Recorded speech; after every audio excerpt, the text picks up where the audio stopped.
नमस्कार, मैं नाज़मीन खान और आप देख रहे हैं एसपीएन 9 न्यूज। क्या सच में लोक जनशक्ति पार्टी रामविलास अध्यक्ष चिराग पासवान के सांसद भारतीय जनता पार्टी के संपर्क में है?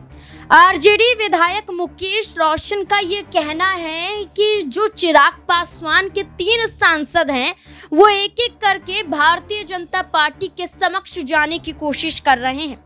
यानी कि भारतीय जनता पार्टी हमेशा से पहले पार्टियों को मजबूत स्थिति में दिखाती है, पहले उनके हित में कार्य करती हैं और उसके बाद उन्हीं के ही विधायक और सांसदों को तोड़ देती हैं। मुकेश सहनी को लेकर मुकेश रोशन ने यह दावा किया कि जब वीआईपी अध्यक्ष मुकेश सहनी भारतीय जनता पार्टी के साथ गठबंधन में थे तब भारतीय जनता पार्टी ने भी 3 से 4 विधायकों को अपने पाले में कर लिया था और मुकेश सहनी खुद इस बात का आरोप भारतीय जनता पार्टी पर भी लगाते हुए नजर आए हैं कि उन्होंने उनके विधायकों को तोड़ दिया।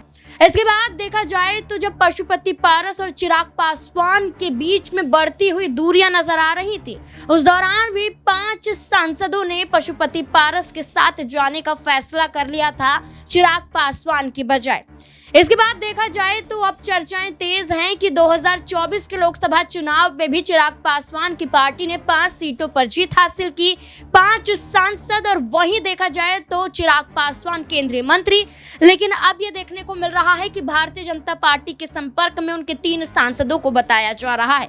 मुकेश रोशन का कहना है कि अगर चिराग पासवान तेजस्वी यादव के साथ आ जाएंगे तो सरकार बनना निश्चित तौर पर तय हो जाएगा। चिराग पासवान का भारतीय जनता पार्टी में अपमान हो रहा है, तेजस्वी यादव के साथ हाथ मिलाएंगे तो उनका ही भला होता हुआ नजर आएगा।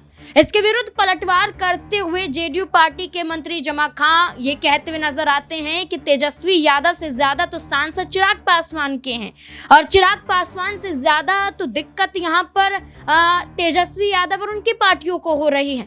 Bharatiya Janata party, JDU party और एलजेपीआर के तहत ये कहा जा रहा है कि तेजस्वी यादव के जरिए ख्याली पुलाव पकाने की कोशिश की जा रही है। एक तरफ तेजस्वी यादव और चिराग पासवान को हाथ मिलाने को लेकर बड़े संकेत दिए जा रहे हैं, तो वहीं दूसरी तरफ इन तमाम बातों को खारिज किया जा रहा है। आपको क्या लगता है कि चिराग पासवान जिस तरीके से तमाम मुद्दों पर भारतीय जनता पार्टी को आंखें दिखाते हुए नजर आ रहे हैं, चाहे वो बिहार को विशेष राज्य का दर्जा दिलाना हो, चाहे लेटरल एंट्री हो, चाहे सुप्रीम कोर्ट के तहत आरक्षण पर फैसला आया हो, SC/ST वर्ग में क्रीमी लेयर लगाने की बात कही गई हो, चाहे कोटे के अंदर कोटे का प्रावधान हो, चाहे फिर यहाँ पर नेम प्लेट लगवाने की बात हो उत्तर प्रदेश में, और चाहे फिर झारखंड में अकेले चुनाव लड़ने को लेकर चर्चाएं करनी हो, इन तमाम मुद्दों के जरिए चिराग पासवान अब भारतीय जनता पार्टी पर दबाव बनाने की कोशिश कर रहे हैं और जो भी दबाव बनाता है और भारतीय जनता पार्टी धीरे धीरे करके उन्हें साइड लगाने का काम करती है और यही दावा आरजेडी की तरफ से किया जा रहा है। क्या लगता है, चिराग पासवान अब हाथ मिलाते हुए नजर आएंगे तेजस्वी यादव से? इस पूरे मुद्दे को लेकर आपकी क्या राय कमेंट सेक्शन में जरूर बताएं। देखते रहें एसपीएन 9 न्यूज। धन्यवाद।